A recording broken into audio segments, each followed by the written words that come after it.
Hey everybody, welcome back to the channel. We are getting started with a load workup in 280 Ackley. First, before I start talking about components and stuff, let me tell you about the gun. I'm going to do a whole separate video on why I chose this gun and the cartridge 280 Ackley in general. But for today, we're just going to get started with a load workup and see what kind of velocities and what kind of energy we can get out of this cartridge. Now, the gun is a Browning X-Bolt Hell's Canyon Speed with a 24-inch barrel. The scope on top of it is a Vortex Viper HSLR 4-16 by 44. There it is, right on the objective bell there. This scope has an exposed elevation turret and a capped windage turret, which is exactly what I wanted for long-range Western hunting, and that's the purpose of this gun. So the first hunt this gun is going to be going on is a bear hunt in Idaho. This will be my first real Western hunt, unless you count pine squirrels. And I think this cartridge is going to do excellently for it, especially with some of the numbers that I've gotten so far. These are not the first shots I'll be taking through this gun. By the end of this shooting session here, I will have 50 rounds through this barrel, which I figured was probably a pretty good place to start our load workup. So the components are brand new Nosler 280 Ackley brass, the Sierra 150 grain Game Changer. I love these Game Changer bullets. I've had excellent luck with them in 6.5 Creedmoor on deer, and I really hope this wasn't a one-time run. I got 200 bullets, and had I known that they were going to be so limited, I probably would have bought 1,000 of them, even though they are kind of expensive. So anyway, the 150 grain tipped Game Changer, and I'll show you that bullet up close here in a minute. We're shooting Federal Federal GM 210M primers and IMR 4831. Now, just a quick disclaimer here. First of all, we're not going to be doing any actual loading in this video today. We'll save that for another time. The loading is done with my standard loading setup right now, and we'll probably talk more about that later, but I've done videos on that in the past. Other quick disclaimer here, every charge weight I'm shooting today is over published max. We'll talk about the data a little bit later and how I arrived at the charge weights we're going with. Actually, we're going to talk about that pretty in depth because I've been starting to use Gordon's reloading tool a little bit, and I've been super happy with how well the data on there lines up with what I'm seeing in real life and why I'm comfortable shooting over published max. I believe the highest charge I'm shooting today is 1.2 grains over maximum charge that I could find in the Sierra data. Looking at some other data, we should be pretty well within range. The testing that I'm doing here on my 50-yard range is just some velocity and pressure testing. I've already shot several rounds up to 59 grains of 4831 across the chronograph. I've not gotten the first sign of pressure, nothing at all actually. The primers look exactly the same as they did lower in the workup. Not getting any heavy bolt lift, not getting any signs of anything on the brass, so that's excellent. I'll show you the brass probably after we're done here, but it's not going to be anything to look at. This is brand new brass, but I did compare fired brass to new brass, and there is zero change in the cartridge base to the shoulder datum line. And when I say zero, I mean 0.00. There is absolutely no change. It's not a jam fit up against the shoulder in the chamber. This Nosler brass is exactly the right size for my chamber, at least in length. So I'm not really concerned that we're going to see a whole lot of change from new brass to once fired brass. 280 Ackley is kind of known for that, right? It's got that sharp 40-degree shoulder and really known for long brass life and good, not having to trim it very much at all. Let me show you this cartridge real quick here so that you can get an idea. It is a long cartridge based, of course, off the 30-06 case, though it is just a little bit longer overall than a 30-06 case would be, from my understanding. And that bullet is seated fairly decently deeply into the case there. We are going to play with seating depth later on, but for this first load workup, I'm going with the Sierra manual published overall length for this load, just because we don't have a lot of time to work it up. Now you'll notice that I do have one piece of fired brass here and 9 shots in the tray.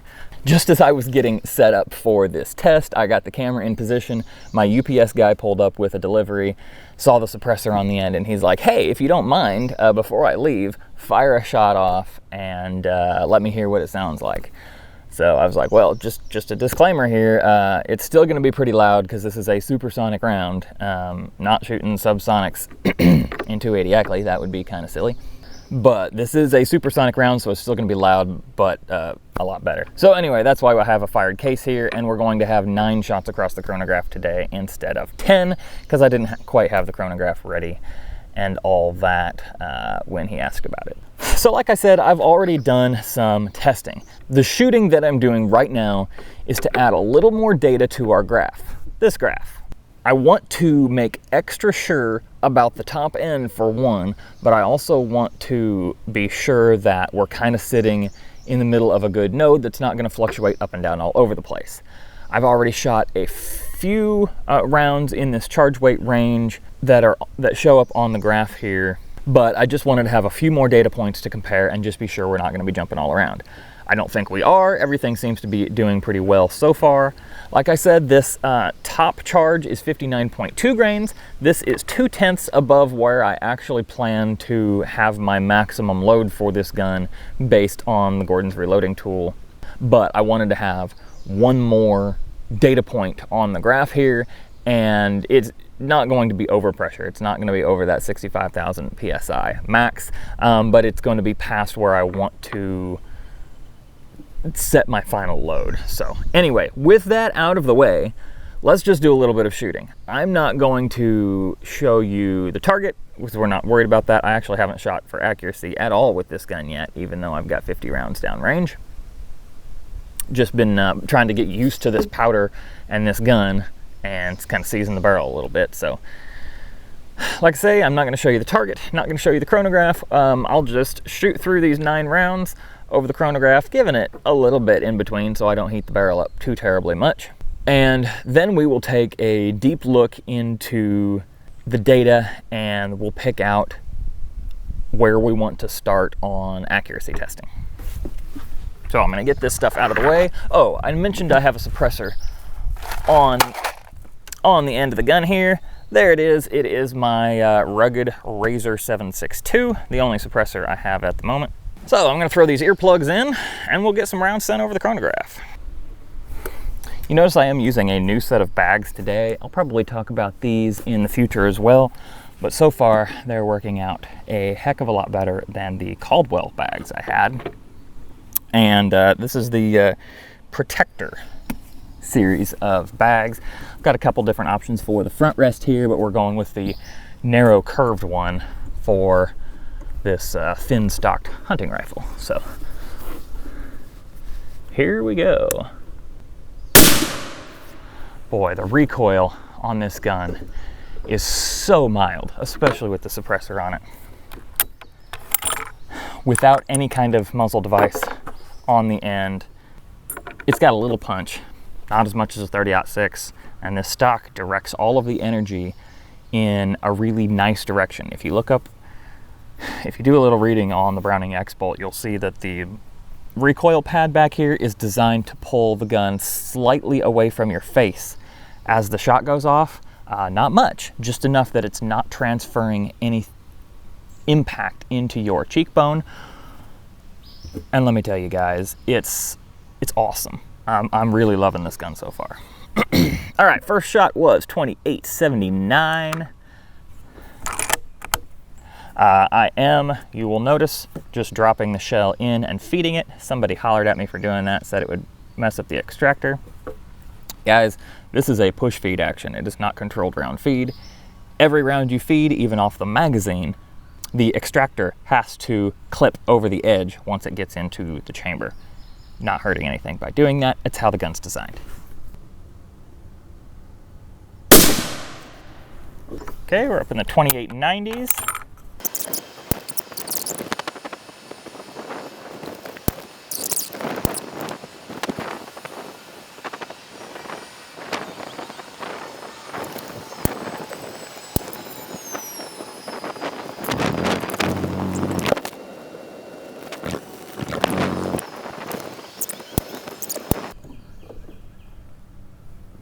And that one didn't pick up across the chronograph for whatever reason,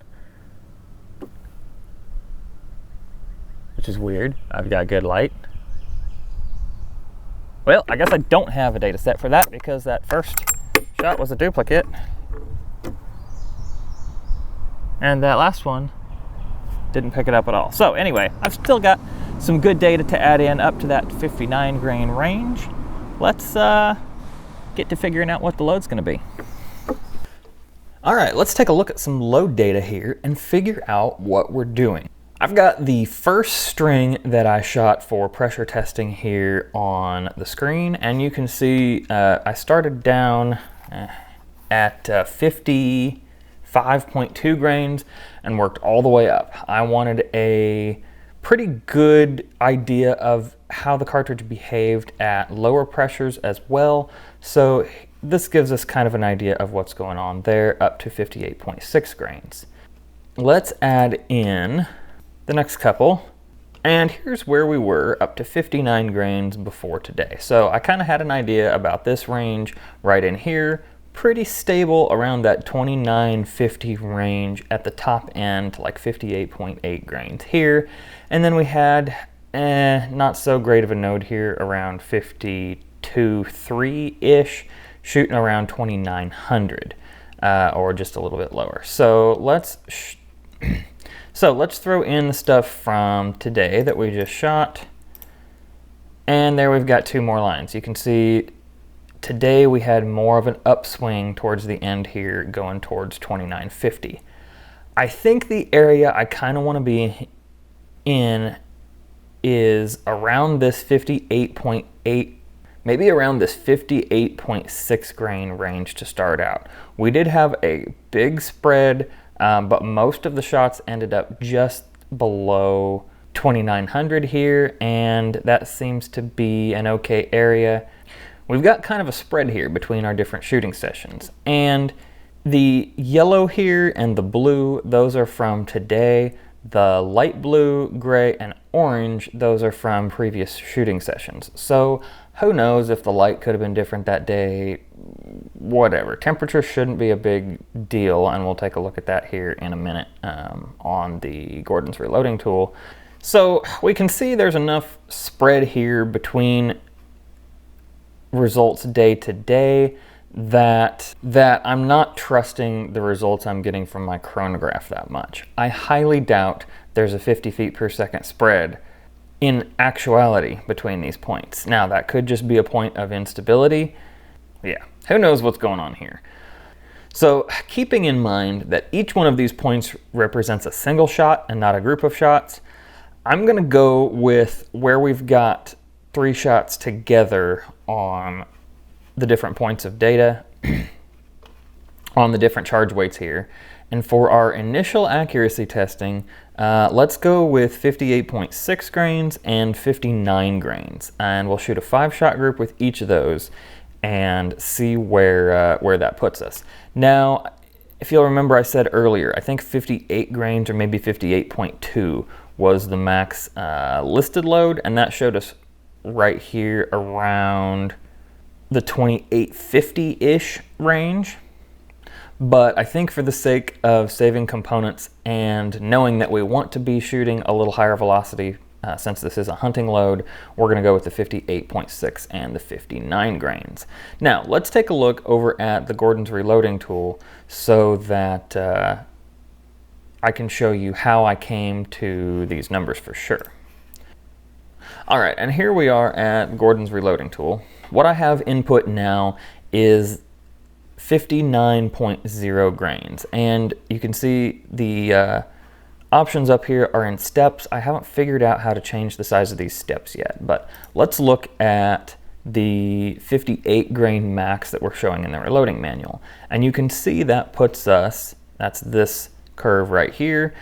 That puts us at about 54 or 55,000 psi at that 58 grain charge, which is right on the pressure max minus 15% line. Now, the maximum pressure for this cartridge is 65,000 psi, and that's this dotted line right up here. Looking at the 59 grain load, we're still well below that, coming under 60,000 psi. Now, if I put in 59.2 grains, which is the highest we shot today, you can see it gives a little warning. Pressure close to the maximum permissible gas pressure due to tolerance stacking possibilities. So you can see we're still not anywhere close to that maximum pressure line, but because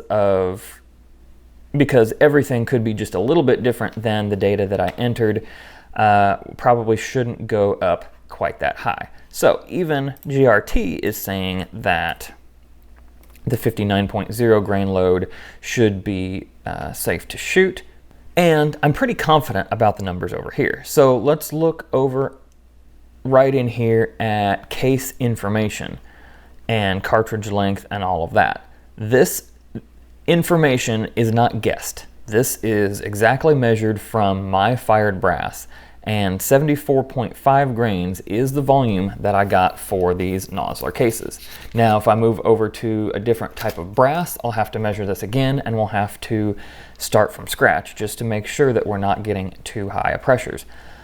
Because we're working up here near a maximum load, I tried a few different things. So 68 degrees is the powder temperature that I have right in here. Let's just change that by 10 degrees, go up to 78 degrees, and you can see we get a tiny bump in pressure. Maybe a max pressure, oh, here it is. Max pressure of 58,660 instead of 58,160. So not a huge change. Tell you what, let's just go ahead and put in 98 degrees and see how much pressure it tells us we'll have.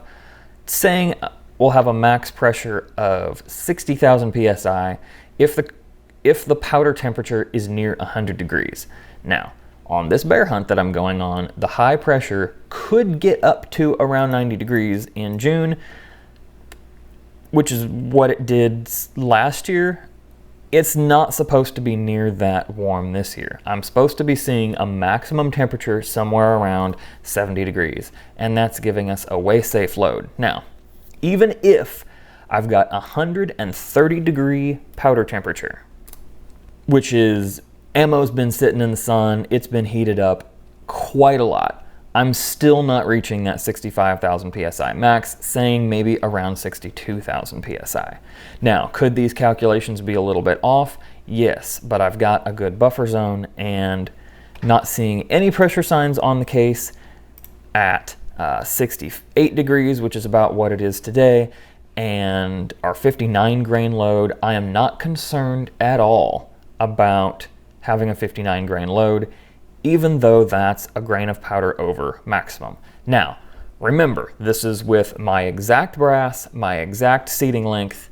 I've got my exact bullet data plugged in here, down to the length of the bullet, the shape of the boat tail, all of that. So remember, don't take any of this data for yourself without working up to it first. This is strictly experimental load data, and all of this data from Gordon's reloading tool is theoretical.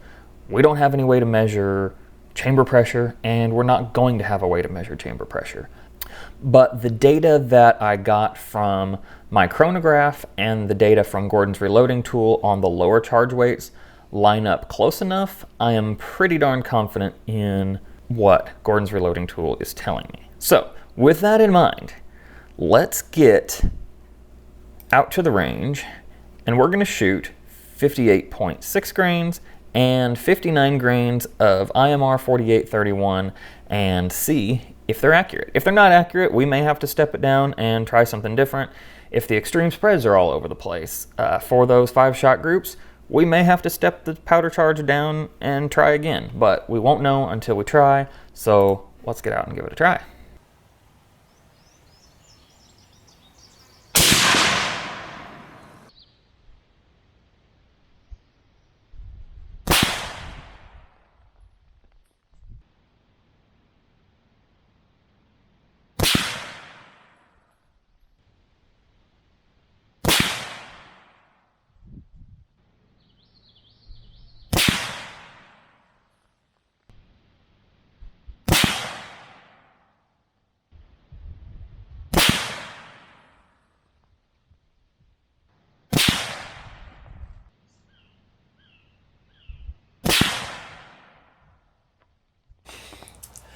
All right, folks, so all that for not great accuracy.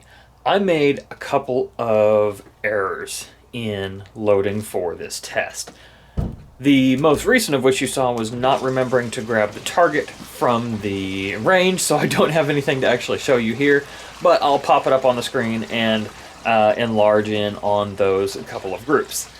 Not great, like inch and a half, kind of throwing shots all over the place. But I think, looking back in loading, a couple of the necks on the cases were just a little bit dinged up, and they weren't enough to really cause a whole lot of concern, but they probably should have been. That was maybe one of the things that threw us off there. The other thing is, my shooting that day, for whatever reason, was not that great. I don't know what was going on. I was just not getting settled into the shooting bags very well. I don't think I shot very well, so that's another part. But most of what we have tested so far here today is the pressure in the brass and finding our limits at this seating depth. In the next video, I think we're going to stretch the seating depth out to closer to jam length and see if that gets us anywhere. We'll try a few more groups at that seating depth, and we'll talk about that more on the next video. So anyway, thank you guys so much for watching. Y'all have a good one.